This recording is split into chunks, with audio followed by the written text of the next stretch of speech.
નિલેશ પટેલ અને બિંદ્યા પટેલ અમે ધ્યોમના પેરેન્ટ્સ છે, જુનિયર કેજીમાં સ્ટડી કરે છે. તો ladies first. Yes, thank you so much. Hello friends, my name is Bindya Patel और एक्चुअली ગુજરાતીમાં વાત કરીશ.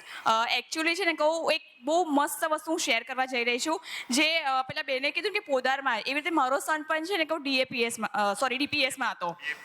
ડીએપીએસમાં હતો અને લાસ્ટ યર એને 1 યર ત્યાં આગળ કાઢ્યું પણ નો પ્રોગ્રેસ રાઈટ. અને મને ખબર છે કે મારું છોકરું કેટલું એક્ટિવ છે અને ત્યાં જઈને મને થાય કે હજુ એક્ટિવ થાય પણ ત્યાં આગળ મને કોઈ પ્રોગ્રેસ દેખાયો નહોતો. અને મારી ડોટર હતી ને એ એમને ત્યાં ટ્યુશનમાં જતી હતી, પર્સનલ ટ્યુશનમાં. તો એ વખતે પછી મને એવું રિયલાઇઝ થયું કે ત્યાં જાય છે ને અને ત્યાં છોકરાઓ પણ બહુ સારી રીતે એક્ટિવ કરે છે. અને મારા નેબરની ડોટર ખરી ને તો ત્યાં જ જતી હતી અને ત્યાં એ લોકોના મમ્મીએ ઘણો બધો સારો પ્રોગ્રેસ જોયો. એટલે મને પણ થયું કે લાવ ચલો એને ત્યાં મૂકી જોઉં એમ. તો આ વર્ષે એને મેં લગભગ જુલાઈની અંદર 1 જુલાઈમાં એને મેં આ સ્કૂલમાં ટ્રાન્સફર કર્યો. જબકી ત્યાં આગળ મેં હાફ ફી મેં પે કરી નાખી હતી અને ત્યાં ઉઠાઈને મેં અહીંયા આગળ મૂક્યો. અને સિરિયસલી ગાઈસ, તમને બિલીવ નહીં થાય કે ધ્યોમાં એટલું બધું મને પ્રોગ્રેસ જોવા મળ્યું. અને આજે છે ને કહું જ્યારે થોડી ઇમોશનલ થઈ ગઈ છું પણ રિપોર્ટરમાં જ્યારે આવ્યો હતો સિરિયસલી મને મારું સપનું હતું કે મારા છોકરો સ્ટેજ પર આવીને કંઈક બોલે એમ.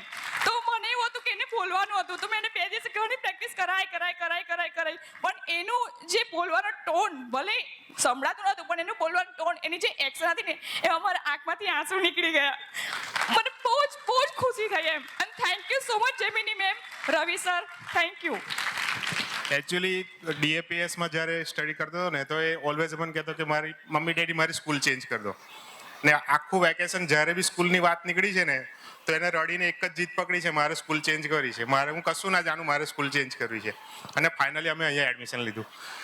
ખાસ હું તો એ કહેવા માગીશ કે આપણા ઘરે આપણે એક છોકરાને સંભાળવાનું હોય ને તો બહુ અઘરું પડે.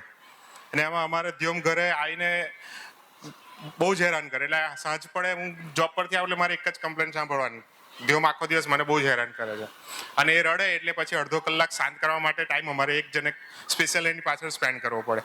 હે ને? તો આપણે એક બાળક સંભાળવામાં આટલું અઘરું પડે. અહીંયા આગળ આપણા લર્નિંગ ટ્રીના ટોટલ સ્ટાફ આટલા બધા છોકરાઓને સંભાળે છે, રડતા છોકરાઓને શાંત કરે છે અને હસાવે છે અને એમને આટલું બધું શીખવાડે છે, ડિસિપ્લિનથી લઈને દરેક રીતે એક્ટિવ કરે છે.